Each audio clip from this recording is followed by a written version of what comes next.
എൻ്റെ പേര് ജോസ്. ഞാൻ ആദ്യമായി ഉടമ്പടി എടുത്തത് 2022 ഏപ്രിൽ 13 ഞാൻ ഉടമ്പടി എടുക്കുവാനായിട്ട് ഇവിടെ വരാനുള്ള കാരണങ്ങൾ എൻ്റെ ഒരുപാട് പ്രയാസങ്ങൾ, ബുദ്ധിമുട്ടുകൾ, ഏറ്റവും കൂടുതൽ സാമ്പത്തികമായിട്ടുള്ള പ്രയാസങ്ങളായിരുന്നു. അതിനുശേഷം എൻ്റെ ഒരു തൊഴിൽ മേഖലയിലുണ്ടായ ഏറ്റവും ഒരു പ്രശ്നം അത് ഉടമ്പടി എടുത്തു കഴിഞ്ഞിട്ടാണ് സംഭവിച്ചതും അത് കഴിഞ്ഞ് വന്നതും. അതാണ് ഞാൻ ആദ്യം പറയുന്നത്. കാരണം കഴിഞ്ഞ വർഷം 2023 ജൂലൈ മാസം ഞാനൊരു കരിങ്കൽ കോറി നടത്തുന്ന ഓണർ വേറെ ഒരാളും കൂടിയുണ്ട്, ഒരു മുസ്ലിമാണ്. അവർ എന്നെ ഒരുപാട് സഹായിക്കുന്നുണ്ട്. അവർക്ക് വേണ്ടിയാണ് ഞാൻ ഈ കോറ നടത്തുന്നതെല്ലാം ഞാൻ തന്നെയാണ്. അങ്ങനെ ഞങ്ങൾ ഈ കോറ പണിയെടുത്തുകൊണ്ടിരിക്കുന്ന സമയത്ത് 2023 കഴിഞ്ഞ് ജൂലൈ മാസത്തിൽ വലിയ മഴയൊക്കെ ഉണ്ടായ സമയത്ത്, ഈ മഴയുള്ള സമയത്ത് ഈ കോറകളിൽ പണി നടക്കല്ല് എന്നുള്ള ഒരു ഓർഡറുണ്ട്. അപ്പോൾ ഓർഡർ വരുന്നതിന് മുമ്പ് തന്നെ ഞങ്ങൾ ഈ പണി നിർത്തിവെച്ചു. അപ്പോൾ നമുക്ക് ഈ സാധനം എക്സ്പ്ലോസീവ് ഉപയോഗിച്ചാണ് ഈ കോറ എടുക്കുന്നത്. അപ്പോൾ അങ്ങനെ ഈ കോറ ഉപയോഗിച്ചുകൊണ്ടിരിക്കുന്ന സമയത്ത്, ഈ പണിയില്ലാത്ത സമയത്തും ഞങ്ങൾക്ക് ഈ 2 ദിവസം ഈ സാധനം വന്നു. അപ്പോൾ ഈ സാധനം കുറേ ദൂരെ നിന്നാണ് വരുന്നത്. അപ്പം ഞങ്ങളുടെ ഇതിന് സൂക്ഷിക്കാനായിട്ട് വേറൊരു സ്ഥലമുണ്ട്. അത് ഈ കോറയിൽ നിന്നൊരു 7 കിലോമീറ്റർ ദൂരെയാണ്. അപ്പോൾ അവിടുന്ന് ഞങ്ങളത് ഉപയോഗിക്കാൻ വേണ്ടി അതിന് തന്നെ ഒരു വാഹനമുണ്ട്. ആ വാഹനത്തിലേ ഇത് കൊണ്ടുപോകാൻ പാടുള്ളൂ. അങ്ങനെ ഈ പണിയില്ലാത്ത സമയത്ത് ഈ സാധനം വന്നു. ഞാനത് വണ്ടിയെ മേടിച്ചു. അത് നമ്മൾ സൈനൊക്കെ ചെയ്ത് ഒപ്പിട്ട് മേടിച്ച് ഈ വണ്ടിക്കകത്ത് വെച്ചു. അതിൻ്റെ പിറ്റേ ദിവസവും വന്നു. അതിന് 2 ദിവസം ഈ വണ്ടിക്കകത്ത് തന്നെ ഈ സാധനങ്ങൾ നമ്മൾ സൂക്ഷിച്ച് വെച്ചു. ഞങ്ങളുടെ അങ്ങോട്ട് പോകാമെന്ന് വെച്ചപ്പോൾ ആ പോകുന്ന വഴിക്ക് കുറച്ച് മണ്ണിടിഞ്ഞുകൊണ്ട് വണ്ടി പോവുകയില്ലായിരുന്നു. അവിടെ അങ്ങോട്ട് പോകാൻ പറ്റിയില്ല. അപ്പോൾ അത് കഴിഞ്ഞ് പണിയൊന്നുമില്ലാത്ത സമയത്ത് ഞാൻ എൻ്റെ മകളുടെ വീട്ടിലേക്ക് ഞാൻ അവരുടെ വീട്ടിൽ ചെന്ന് കുറച്ച് കഴിഞ്ഞപ്പോൾ ചുമ്മാ അതിന് ഫോണില്ലാതെ ഞങ്ങളുടെ കുറേ ക്യാമറയൊക്കെ ഉണ്ട്. അത് ഞാൻ ചുമ്മാ ഈ ക്യാമറ എടുത്ത് നോക്കുമ്പോൾ ഞങ്ങളുടെ വണ്ടിയിൽ ഈ കുറേയുടെ അവിടെ പോലീസ് വണ്ടി വന്നിരിക്കുന്നു. അപ്പോൾ ഞാൻ പെട്ടെന്ന് ഓർത്ത് ഇതെന്താ പോലീസ് വണ്ടി വന്നേ എന്നോർത്തു. അപ്പോൾ പോലീസ് വണ്ടി വന്നപ്പോൾ ഞാൻ പെട്ടെന്ന് അവിടെ നോക്കുമ്പോൾ അതിനകത്ത് നമ്മുടെ ഓഫീസ് തുറന്നിട്ടുണ്ട്. അവിടെ ഒരു പയ്യനുണ്ട്. അപ്പോൾ അവനെ വിളിച്ച് ചോദിച്ചു, എന്താണ് പോലീസ് വന്നതെന്ന് ചോദിച്ചു. അപ്പോൾ അവൻ പറഞ്ഞു, എന്നാന്നറിയത്തില്ല, അവരൊന്ന് ചോദിക്കുന്നേ ഉള്ളൂ എന്ന് പറഞ്ഞു. അപ്പോൾ ഞാൻ ഈ പോലീസുകാരെ അറിയുന്നതാണ്. അപ്പോൾ ഞാൻ വിളിച്ച് ചോദിച്ചു, എന്താ സാറേ എന്ന് ചോദിച്ചു. ഇല്ല, ഇവിടെ ഒന്ന് നോക്കാൻ വേണ്ടി വന്നതാണ്. അതിനെ അവർ നോക്കിക്കൊണ്ട സമയത്ത് കുറേ കഴിഞ്ഞിട്ട് വേറൊരു പോലീസ് വണ്ടി കൂടെ വരുന്നു. അപ്പോൾ എനിക്കെന്തോ ഒരു സംശയം തോന്നി. ഞാൻ എന്നിട്ട് എൻ്റെ കൂടെ വന്ന് പിള്ളേരോട് പറഞ്ഞിട്ട് നമുക്ക് പോവാം. അപ്പോൾ എനിക്ക് ഒരു ചെറിയ ഭയമായി. പോലീസ് വണ്ടി എക്സ്പ്ലോസീവ് എന്നൊക്കെ പറഞ്ഞാൽ വലിയ ചോരയുള്ള സാധനമാണ്. അത് അറിയാവുന്നവർക്കേ അറിയത്തുള്ളൂ. അങ്ങനെ ഞങ്ങൾ വണ്ടിയെ പോകുന്നു. ഞാൻ അവിടുന്ന് അന്നേരം തന്നെ എൻ്റെ കഴുത്തിൽ ഇവിടുന്ന് വന്ന ഈ കാശുരൂപമുണ്ട്. ഈ കാശുരൂപം എടുത്ത് ഇതേ പിടിച്ചുകൊണ്ടാണ് ഞാൻ ഈ ക്യാമറയെല്ലാം നോക്കിക്കൊണ്ടിരിക്കുന്നത്. അപ്പം പറഞ്ഞു, മാതാവേ, അവിടുന്ന് എനിക്ക് രക്ഷയുള്ളൂ, എന്നെ സഹായിക്കണം, എന്തോ ചൊറയുണ്ട് എന്നും പറഞ്ഞ് ഞാൻ അവിടുന്ന് വണ്ടിയെ കയറി ഞങ്ങൾ പോകുന്ന ഒരു 55 കിലോമീറ്റർ ദൂരെയാണ് ഞാൻ ഉണ്ടായിരുന്നത്. അവിടുന്ന് ഞാൻ പോകുന്ന സമയത്ത് എൻ്റെ കൂടെയുള്ള വണ്ടി ഓടിക്കുന്നവനും മിണ്ടുന്നില്ല, വേറൊരാളും കൂടെ അയാൾ മിണ്ടുന്നില്ല. ഞാനിങ്ങനെ വിശ്വാസപ്രമാണവും ചൊല്ലി. കാരണം പിന്നെ എൻ്റെ ചിന്ത വെച്ച് ഞാൻ ജയിലിൽ കിടക്കുന്നതൊക്കെ ആയിട്ടുള്ള എൻ്റെ ഓർമ്മ. കാരണം എൻ്റെ മക്കളും എല്ലാം കൂടി ഇത് ഓർത്ത് ഭയങ്കര പ്രയാസങ്ങളാവും. അപ്പോൾ ഇങ്ങനെ സംഭവമൊക്കെ ഉണ്ടായി. കാരണം തെറ്റ് നമ്മുടെ അടുത്തില്ലെങ്കിലും ഇങ്ങനെയൊരു സാധനം വന്നു കഴിഞ്ഞാൽ അവർക്ക് പിടിക്കാം. അങ്ങനെ ഞാൻ അവിടെ വന്നു. ഞാൻ വന്നു കഴിഞ്ഞപ്പോൾ അവിടെ ഒരു 1:30 ആയപ്പോൾ ഞാനവിടെ എത്തിക്കഴിഞ്ഞപ്പോൾ സാറിനോട് ചോദിച്ചു. അപ്പം ഞാൻ നോക്കുമ്പോൾ അവിടെയുള്ള ഇതിൻ്റെ മേഖലയിൽ വരാവുന്ന എല്ലാ ഉദ്യോഗസ്ഥന്മാരും അവിടെയുണ്ട്. ഒരു 10-25 പോലീസുകാർ, ബോംബ് സ്ക്വാഡ്, അങ്ങനെയുള്ള എല്ലാ സാധനങ്ങളും അവിടെയുണ്ട്. അപ്പോൾ അവർ പിന്നെ എന്നോട് പറഞ്ഞു, ജോസേ, കുഴപ്പമൊന്നുമില്ല കേട്ടോ എന്ന് പറഞ്ഞു. ഞാനവിടെ പോയിരുന്നു. അപ്പോൾ അത് എന്തോ സംഭവം വലിയ പ്രശ്നമാണെന്ന് എനിക്ക് തോന്നി. അപ്പോൾ ഞാൻ വന്ന സാറിനോട് ഞങ്ങളുടെ ഇതിൻ്റെ എല്ലാ പേപ്പറുകളും, ഈ സാധനം വന്നതിൻ്റെ എല്ലാ പേപ്പറുകളും, ഇതിൻ്റെ ഡോക്യുമെൻ്റ് എല്ലാം കാണിച്ചു കൊടുത്തു. അപ്പോൾ അതെല്ലാം നോക്കി എല്ലാം ഡേറ്റെല്ലാം കണക്കാണ്. പക്ഷേ ഈ സാധനം ഈ വണ്ടിക്കകത്ത് ഇത്രയും സൂക്ഷിക്കാൻ പാടില്ല. അതാണ് അവർ പറഞ്ഞു. ഇത്രയും സാധനം ഇവിടെ വെച്ച് കഴിഞ്ഞാൽ ബുദ്ധിമുട്ടാണ്, അത് അതിൻ്റെ മേശയിൽ തന്നെ സൂക്ഷിക്കണം എന്ന് പറഞ്ഞു. അപ്പോൾ ഞാൻ പറഞ്ഞു, സാറേ, ഇതിങ്ങനെ അങ്ങോട്ട് വണ്ടി പോവുകയല്ലായിരുന്നു അങ്ങനെ പറഞ്ഞു. അപ്പോൾ ഞാൻ ഇതിൻ്റെ മുതലാളിമാരെ വിളിച്ചു. അപ്പോൾ അവർ നല്ല ഒരുപാട് പിടിപാടൊക്കെ ഉള്ള ആൾക്കാരാണ്. അപ്പോൾ അവരോട് ഞാൻ പറഞ്ഞു. അപ്പോൾ എനിക്കൊരു വന്നപ്പോൾ മുതലുള്ള പേടി എന്നാ വെച്ചാൽ, ഞാൻ കാരണം പുള്ളി എന്ന് പറഞ്ഞു കഴിഞ്ഞാൽ ഇങ്ങനെ ഇതിനെപ്പറ്റിയൊന്നും അറിയത്തില്ല, എല്ലാം എൻ്റെ കയ്യിലാണ്. ആ കോറിലേക്ക് വരണമെങ്കിൽ തന്നെ അവരെ എന്നോട് ചോദിച്ചിട്ടേ വരുള്ളൂ. കാരണം അത് അത്രയും ഉത്തരവാദിത്വം എൻ്റെ കയ്യിലാണ്. അപ്പോൾ ഞാൻ കാരണം പുള്ളിക്ക് ഇതിൻ്റെ ലൈസൻസ് പുള്ളിയുടെ പേരിലാണ്. അപ്പോൾ ഞാനിങ്ങനെ അവിടെ ഇരുന്നു. ഞാൻ അവിടെ ആ ഓഫീസ് സൈഡിലൊരു കസേരയിൽ പോയിരുന്നു. ഇങ്ങനെ എൻ്റെ ഈ ജമാല എപ്പോഴും ഉണ്ട്. ഈ കാശുരൂപമുണ്ട്. ഞാനിത് പിടിച്ച് മാതാവിനോട് മാത്രം പ്രാർത്ഥിച്ചുകൊണ്ടിരുന്നു. പ്രാർത്ഥിച്ചു. അങ്ങനെ സമയം പോയിക്കൊണ്ടിരുന്നു. അവർ വരാനുള്ള എല്ലാം വന്നു, എഴുതുന്നു. ഒരു 9 മണി 9:30 വരെ ആയപ്പോൾ അപ്പോൾ എന്നെ കൊണ്ടുപോകും എന്നുള്ള ഓർത്തിട്ട് എൻ്റെ വീട്ടിലൊന്നും എല്ലാവരും അറിഞ്ഞു കാണുമായിരിക്കും, അവർക്കറിയായിരുന്നു. അവരും വീട്ടിലവരും പ്രാർത്ഥിച്ചുകൊണ്ടിരുന്നു. അങ്ങനെ കുറേ കഴിഞ്ഞപ്പോൾ ഒരു 10 മണി 9:30 കഴിഞ്ഞപ്പോൾ അവരെന്നോടൊന്ന് പറഞ്ഞു, സാർ വന്ന് എന്നോട് പറഞ്ഞു, ജോസേ ഞങ്ങൾ ഈ വണ്ടി കസ്റ്റഡിയിലെടുക്കണം. അപ്പോൾ വണ്ടി കസ്റ്റഡിയിലെടുപ്പോൾ അടുത്ത് തന്നെയായിരിക്കും എന്ന് ഞാൻ വിചാരിച്ചു. അപ്പോൾ അടുത്ത് എന്നോട് പറഞ്ഞു, ജോസേ ഞങ്ങൾ പോവുകയാണ്, പിന്നെ നിങ്ങൾ പിന്നെ നാളെയോ മറ്റന്നാളോ വന്ന് പുള്ളീനെയും കൂട്ടിക്കൊണ്ട് വന്ന് ഇതിൻ്റെ ഓണറേയും കൂട്ടിക്കൊണ്ട് വന്ന് സ്റ്റേഷനിൽ ജാമ്യം എടുത്താൽ മതി എന്നാണ് അവരാദ്യം എന്നോട് പറഞ്ഞത്. അപ്പോൾ അത് മാതാവിൻ്റെ ഒരു വലിയ അനുഗ്രഹമായിട്ട്, കാരണം അത്രയും ഞാൻ ഇതിനെപ്പറ്റി അറിയാവുന്ന ആരെങ്കിലും കൂടി ഉണ്ടെങ്കിൽ അവർക്കറിയാം. കാരണം അത്ര ഒരു ഡേഞ്ചർ കേസാണിത്. കാരണം അത് നമ്മൾ തെറ്റില്ലെങ്കിലും, കാരണം ഈ സാധനം അങ്ങനെ ഉപയോഗിക്കാൻ പാടില്ല എന്ന് പറഞ്ഞാൽ അങ്ങനെ വണ്ടി പോവുകയല്ല. ഞങ്ങളുടെ ഈ തെറ്റില്ല, പക്ഷേ അവർക്ക് നിയമപരമായിട്ട് തെറ്റാണ്. അങ്ങനെ ഞങ്ങൾ ഈ സാധനം അവർ കൊണ്ടുപോയി, അവർ വണ്ടി കൊണ്ടുപോയി. ഞാനവിടെ നിന്ന് എനിക്ക് തന്നെ വിശ്വസിക്കാൻ കഴിയുന്നില്ല. ഞാനവിടെ ഇരുന്ന് കുറേ നേരം സ്വസ്ഥമായിരുന്ന് കുറേ നേരം ഞാൻ കരഞ്ഞു. കാരണം മാതാവിൻ്റെ ഒരു അനുഗ്രഹം എനിക്ക് തന്നു. കാരണം ഞാൻ ആ ചുരുങ്ങിയ നേരം കൊണ്ട് ഞാൻ ജയിൽ, അങ്ങനെയുള്ള കാര്യങ്ങൾ, എൻ്റെ മക്കളുടെ കാര്യങ്ങൾ ഇതെല്ലാം ഓർത്ത് ഒത്തിരി സങ്കടപ്പെട്ടു. കാരണം ഞാൻ എന്ത് വിഷമം വന്നാലും എൻ്റെ മക്കളോട് ആരോടും ഞാൻ പറയാറില്ല. എൻ്റെ വ്യക്തിപരമായ എന്ത് കാര്യങ്ങൾ വന്നാലും ഞാൻ ആരോടും പങ്കുവയ്ക്കുകയില്ല. ഞാൻ ഒത്തിരി പ്രാർത്ഥനയിലും ഒക്കെ പോകുന്നതാണ്. അപ്പോൾ വൈദികരൊക്കെ എന്നോട് പറയും, മറ്റുള്ളവരോട് പങ്കുവയ്ക്കണമെന്ന് പറയും, മക്കളോട് സങ്കടം പറയണമെന്ന് പറയും. പക്ഷേ ഞാൻ പറയുകയില്ല. കാരണം ഞാൻ പറഞ്ഞാൽ അത് അവർക്ക് സങ്കടമാകും. അതുകൊണ്ട് ഞാൻ പറയുകയില്ല. അങ്ങനെ ഞാൻ എന്നിട്ട് കുറേ നേരം കഴിഞ്ഞപ്പോൾ എൻ്റെ അടുത്ത സുഹൃത്തുക്കളെല്ലാം അവിടെ വന്നു. നമുക്ക് പോകാമെന്ന് പറഞ്ഞു. കുറച്ച് കഴിഞ്ഞ് ഞങ്ങൾ വന്നപ്പോൾ തന്നെ നമ്മുടെ മാനേജ്മെൻറ്റ് ഒരു മുതലാളി അവിടെ വന്നു.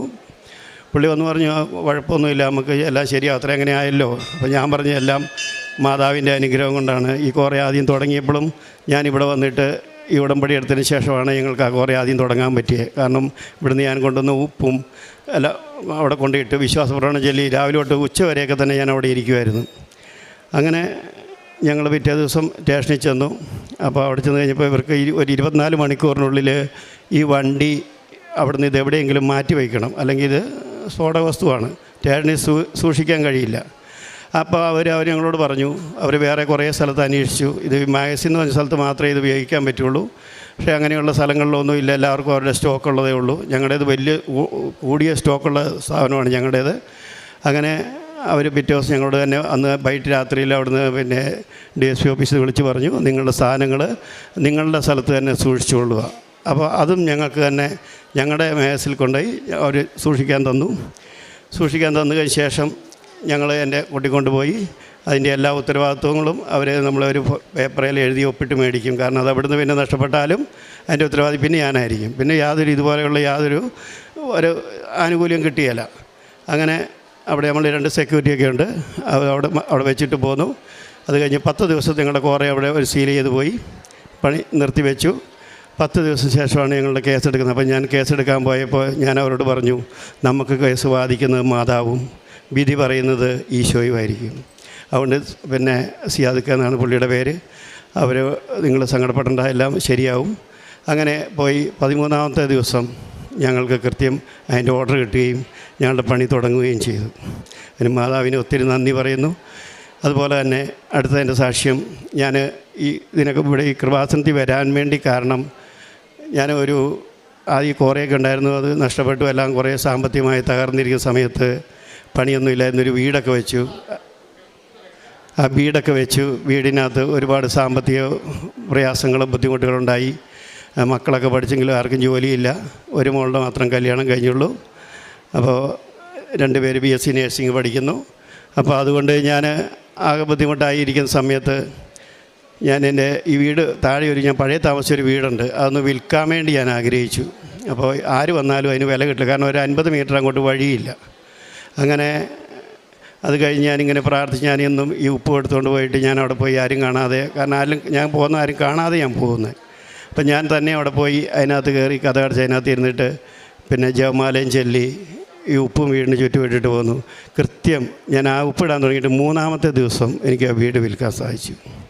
അതിനുശേഷം പിന്നെ എൻ്റെ മക്കളുടെ പിന്നെ വിദ്യാഭ്യാസം, അവരുടെ നേഴ്സിംഗ് കഴിഞ്ഞു.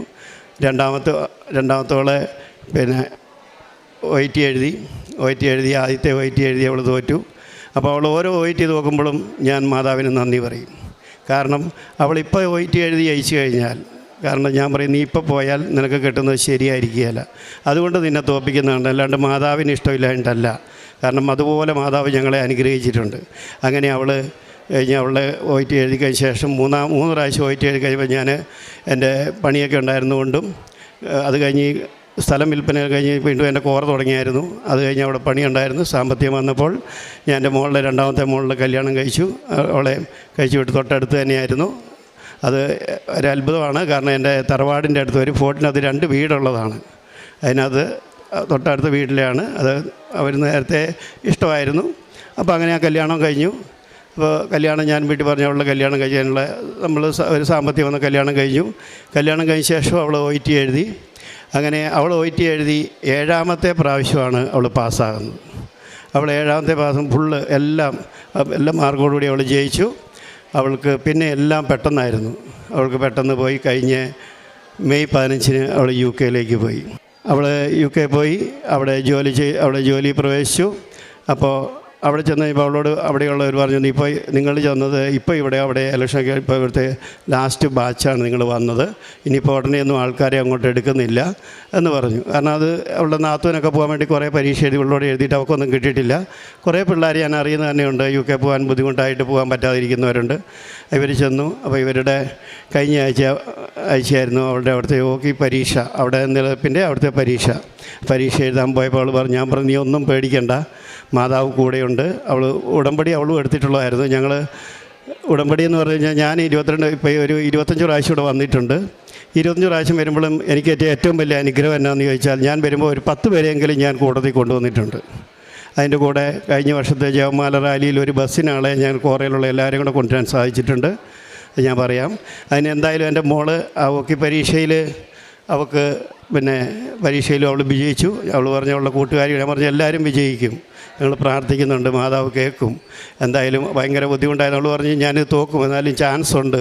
ഞാൻ പറഞ്ഞു ഇല്ല, നീ ഈ പ്രാവശ്യം തന്നെ ജയിക്കും. അങ്ങനെ ആ പ്രാവശ്യം അവൾ വിജയിച്ചു. അപ്പോൾ അവളവിടെ സുഖമായിരിക്കുന്നു. ഇനി അവളുടെ ഹസ്ബൻഡ് 2-ാം തീയതി അവനും അങ്ങോട്ട് പോവുകയാണ്. അപ്പോൾ ഇതെല്ലാം മാതാവിൻ്റെ അനുഗ്രഹത്തിന് ഞാൻ ഒത്തിരി നന്ദി പറയുന്നു. അതുപോലെ തന്നെ എൻ്റെ 3ാമത്തെ മകൾ ഇതുപോലെ തന്നെ പഠിച്ച് BSc നേഴ്സാണ്. അവളെയും ഇവിടെ വന്ന് ഉടമ്പടി എടുത്തിട്ടുണ്ട്. പക്ഷേ പുള്ളിക്കാരത്തി ഇച്ചിരി ദേഷ്യമൊക്കെ ഉള്ളതാണ്. അപ്പോൾ അവൾ എന്തായാലും സ്വന്തം കാര്യത്തിൽ തന്നെ അവൾ OIT പഠിച്ചില്ല, ITC പഠിക്കണമെന്ന് പറഞ്ഞു. അത് പഠിക്കാൻ വേണ്ടി പോയി. കുറച്ച് ദിവസം കഴിഞ്ഞപ്പോൾ അവളൊരു ഇൻ്റർവ്യൂ പറഞ്ഞു പോയി. ഇൻ്റർവ്യൂ വന്നു. അവൾ സൗദിയിലേക്കായിരുന്നു കിട്ടിയത്. അവളിപ്പോൾ സൗദിയിലേക്ക് പോയിട്ട് ഇപ്പോൾ 10 മാസത്തോളമായി. അവൾ സൗദിയിൽ ജോലി ചെയ്യുന്നു, ബുദ്ധിമുട്ടൊന്നും ഇല്ലാതെ. അവൾ അപ്പം എന്നോടയ്ക്ക് പറഞ്ഞു ഞാൻ അവിടുന്ന് പോകാൻ വേണ്ടി ITC പരീക്ഷ എഴുതിയിരിക്കും. അവൾ കഴിഞ്ഞ ശനിയാഴ്ച IIT പരീക്ഷ എഴുതി, അതിൻ്റെ റിസൾട്ട് കാത്തിരിക്കുവാണ്. പിന്നെ എൻ്റെ മൂത്തവൾക്ക് ഒരു വീടിൻ്റെ ഒരു ബുദ്ധിമുട്ടുണ്ടായിരുന്നു. അവൾക്ക് വീടില്ലായിരുന്നു. അപ്പം നമ്മുടെ എല്ലാവരും വീടൊക്കെ ഉള്ളപ്പോൾ അവൾക്കൊരു വീടില്ല. അവളുടെ ഹസ്ബൻഡ് ഖത്തറിലാണ്. അവരൊരു സ്ഥലമൊക്കെ മേടിച്ച് വീട് പണിതില്ലായിരുന്നു. അപ്പോൾ അവൾക്കൊരു വീട് പണി ഇപ്പം മാതാവിൻ്റെ അനുഗ്രഹത്താലും ഈശോയുടെ അനുഗ്രഹത്താലും വീട് പണി ഇപ്പം ടൈൽസ് വരെ ഇടാറായി. അത് ടൈൽസ് വരെ മേടിച്ച് വെച്ചു. അങ്ങനെ ഇരിക്കുന്നു. പിന്നെ ഏറ്റവും വലുത് ഞാനിവിടെ നിൽക്കുന്ന എൻ്റെ ഒരു കണ്ണിന് ഇല്ലാത്ത ഒരാളാണ്. എൻ്റെ ഒരു അപകടത്തിൽ എൻ്റെ ഒരു കണ്ണ് പോയി. ഈ ഒരു കണ്ണ്, വലത് കണ്ണ് എനിക്ക് കാഴ്ചയില്ലാത്തതാണ്. ഡമ്മി കണ്ണാണത്. അപ്പോൾ ഞാനിപ്പോൾ സ്വന്തമായിട്ട് വണ്ടി ഓടിക്കും, സ്വന്തമായിട്ട് എവിടെ യാത്ര ചെയ്യും, ഏത് വണ്ടിയും ഓടിക്കും. കാരണം വണ്ടികളുണ്ട് എനിക്ക്. ഞാൻ വണ്ടികളൊക്കെ ഓടിക്കും, എവിടെയും യാത്ര ചെയ്യും, എന്തും വായിക്കും. അപ്പോൾ അതെല്ലാം മാതാവിൻ്റെ അനുഗ്രഹം. കാരണം ഒരു ബുദ്ധിമുട്ടും എനിക്കില്ല. ഈ ഒരു കണ്ണിനെ കാഴ്ചയുള്ളൂ എന്നുള്ളതുകൊണ്ട് ഒരു കുറവോ എനിക്ക് ഇന്ന് വരെ ഉണ്ടായിട്ടില്ല. പിന്നെ എൻ്റെ ജീവിതത്തിലെ ഏറ്റവും വലിയൊരു അത്ഭുതം എന്നാന്ന് ചോദിച്ചാൽ, കഴിഞ്ഞ പ്രാവശ്യം ഒക്ടോബർ മാസത്തിലെ ജപമാല റാലിയിൽ എനിക്ക് വലിയ ആഗ്രഹമായിരുന്നു. കാരണം എന്നോട് വിനീഷ് പറഞ്ഞപ്പോൾ, കാരണം വിനീഷ് ഞങ്ങളെ ഇവിടെ കൊണ്ടുവന്നത്. കാരണം വിനീഷോട് ഞാൻ പറഞ്ഞു, വിനീഷ് പറഞ്ഞു ജോസേട്ടന് കാര്യം ചെയ്യാൻ പറഞ്ഞു, കോറയിലുള്ള എല്ലാവരെയും കൂടെ കൊണ്ടിരുന്നുണ്ട്. കാരണം ഞങ്ങളുടെ കോറയിൽ ഇങ്ങനെ കേസ് കിടന്നപ്പോൾ ഞാൻ ഇവരെ എല്ലാവരെയും കൂട്ടി ഇവിടെ ജപമാല റാലിക്ക് വരും എന്ന് ഞാൻ പറഞ്ഞിരുന്നു. അങ്ങനെ എല്ലാവരും കൂടെ കൂടി അവർ 17 ബസ്സുണ്ട്, ഞങ്ങളുടെ അടക്കം 18 ബസ്സുണ്ടായിരുന്നു. അപ്പോൾ ആ ബസ് കൊണ്ടിരുന്ന തലേദിവസം എനിക്ക് നല്ല പനിയായിരുന്നു. അപ്പോൾ ഞാൻ പറഞ്ഞു, മാതാവേ, എനിക്ക് ആദ്യമായിട്ട് പോകേണ്ടതാണ്, എനിക്ക് ഒറ്റ ആഗ്രഹമുള്ളൂ, 1 കിലോമീറ്ററെങ്കിലും നടക്കണം, അത്രയേ എനിക്ക് ആഗ്രഹമുള്ളൂ. ഞാനൊരു 10 മീറ്റർ പോലും വീട്ടിൽ നിന്ന് എൻ്റെ പണിസ്ഥലത്തേക്ക് 1 കിലോമീറ്റർ പോലും ദൂരമില്ല. ഞാൻ അവിടെ വണ്ടിയിലൊക്കെ അങ്ങോട്ട് പോകും, അവിടെ നിന്ന് ഇങ്ങോട്ട് വരും. അത് പള്ളിയിൽ പോകുമ്പോൾ എല്ലാം വണ്ടിയിലല്ലാണ്ട് നമ്മൾ യാത്രയില്ല. അപ്പോൾ ഞാനിവിടുന്ന് ഈ 1 കിലോമീറ്റർ നടക്കണമെന്ന് ആഗ്രഹമുള്ള എൻ്റെ മക്കളും ഞങ്ങളെല്ലാവരും ഉണ്ടായിരുന്നു, കോറയിലുള്ളവരുണ്ടായിരുന്നു. അങ്ങനെ ഞങ്ങൾ ഇവിടെ വന്നു. ഇവിടെ രാവിലെ കഴിഞ്ഞ് വന്നു. അന്നത്തെ ആൾക്കാർക്ക് ഭയങ്കര ഒരുപാട് ആൾക്കാരുള്ള സമയമാണല്ലോ. ഞങ്ങളിവിടെ വന്നു, എല്ലാവരും ഇതിലേ പോയി, ഞാനും എൻ്റെ മക്കളും അവർ മാത്രം ഞങ്ങൾ ഒന്നിച്ച്, ബാക്കി എല്ലാവരും അതിലേലും പോയി. അങ്ങനെ ഞാൻ ആദ്യം നടന്നു കഴിഞ്ഞ് കുറേ കഴിഞ്ഞപ്പോൾ ഞാൻ അവരോട് ചോദിച്ചു, എന്തേരെ ആയിട്ടുണ്ടെന്ന് ചോദിച്ചു. അപ്പോൾ അവർ പറഞ്ഞു 6 കിലോമീറ്ററോളം നടന്നിട്ടുണ്ടെന്ന് പറഞ്ഞു. അത് കഴിഞ്ഞ് വീണ്ടും ഞങ്ങൾ പറഞ്ഞു, എന്നാൽ കുഴപ്പമില്ല, കുറച്ചുകൂടെ പോകാമെന്ന് പറഞ്ഞു. എന്തായാലും ഞാനത് ഫുള്ളായിട്ട് അവിടെ എത്തുകയും അവിടെ ചെന്ന് പിന്നെ അർത്തുങ്കൽ പള്ളിയിൽ വരെ നടന്ന് ചെല്ലുകയും ഒരു ബുദ്ധിമുട്ടും എനിക്കുണ്ടായില്ല. കാരണം ഒരു മസിൽ കയറും എന്ത് ബുദ്ധിമുട്ടും ഒന്നും ഉണ്ടാകാതെ അവിടെ എത്തി. അതിനുശേഷം അവിടെ ചെന്നപ്പോൾ ഞാൻ ആരെയും കാണുന്നില്ല. അവിടെ ചെന്ന് കഴിഞ്ഞപ്പോൾ ആരെയും വിളിച്ചപ്പോൾ ഒരു ഫോണും കിട്ടുന്നില്ല. അപ്പോൾ ഈ 48 പേരുണ്ട്. ഈ 48 പേരുടെ ഉത്തരവാദിത്വം എൻ്റെ തലയിലാണ്. അപ്പം ഞാൻ വിനീഷിനെ മാത്രം ഇടയ്ക്ക് വിളിക്കുമ്പോൾ കിട്ടും. വിനീഷുണ്ട്, നമ്മളിവിടെ ചാത്തനുണ്ട്, മിനി എന്ന് പറഞ്ഞുകൊണ്ട്, നീന്ന് വന്ന അമ്മാമ്മയുണ്ട്. അങ്ങനെ ഇവരെല്ലാവരെയും അറിയാം. അപ്പോൾ ഇവരെ ആരെയും വിളിച്ചിട്ട് ഫോൺ പോലും കിട്ടുന്നില്ല, ഫോണെല്ലാം ജാമായിരുന്നു. അങ്ങനെ ഒരു 2 മണി 3 മണിയായി. അപ്പോൾ ഞാൻ പറഞ്ഞു, മാതാവ്, ഞാൻ അന്നേരം തന്നെ എനിക്ക് പനി കുറച്ച് കുറഞ്ഞായിരുന്നെങ്കിലും അന്നേരത്ത് ഭയങ്കര ക്ഷീണമായി, ഒന്നും കഴിച്ചിട്ടില്ലായിരുന്നു. ഞാൻ അവിടെ ഒരു സ്ഥലത്ത് വന്നിരുന്ന് കഴിഞ്ഞപ്പം ഞാൻ തന്നെ അവരോട് പറഞ്ഞു, നിങ്ങളെല്ലാവരും എവിടെയെങ്കിലും ഒന്ന് പോയി നോക്കിയിട്ട് വാ, ഞാനിവിടെ ഇരിക്കാം. ഞങ്ങൾ എന്ത് പറഞ്ഞു കഴിഞ്ഞാൽ 4 മണിയായപ്പോഴത്തേന് ഞങ്ങൾ ആദ്യത്തെ ബസ്, ഞങ്ങളുടെ ഉള്ള എല്ലാവരും എൻ്റെ കൂടെ വന്നവർ, ഞങ്ങളുടെ ബസ് മാത്രം പാർക്കിങ്ങിലില്ല. അത് വേറെ ഒരു സ്ഥലത്ത് പുള്ളിക്ക് വരാൻ പറ്റിയില്ല, ബ്ലോക്കായ കാരണം. പുള്ളിക്ക് വണ്ടി കണ്ടുപിടിക്കുകയും 4 മണിക്ക് തന്നെ ഞങ്ങൾ അവിടുന്ന് അർത്തുങ്കൽ പള്ളിയിൽ നിന്നേക്ക് തിരിച്ചു പോവുകയും ചെയ്തു. എൻ്റെ ജീവിതത്തിൽ കാരുണ്യപ്രവൃത്തി ചെയ്യുന്നത്, ഞാൻ ഒരു കരുണാലയമുണ്ട്, അവിടെ ഞങ്ങളെല്ലാ മാസവും ഞാൻ അവർക്ക് ഭക്ഷണം കൊടുക്കാറുണ്ട്.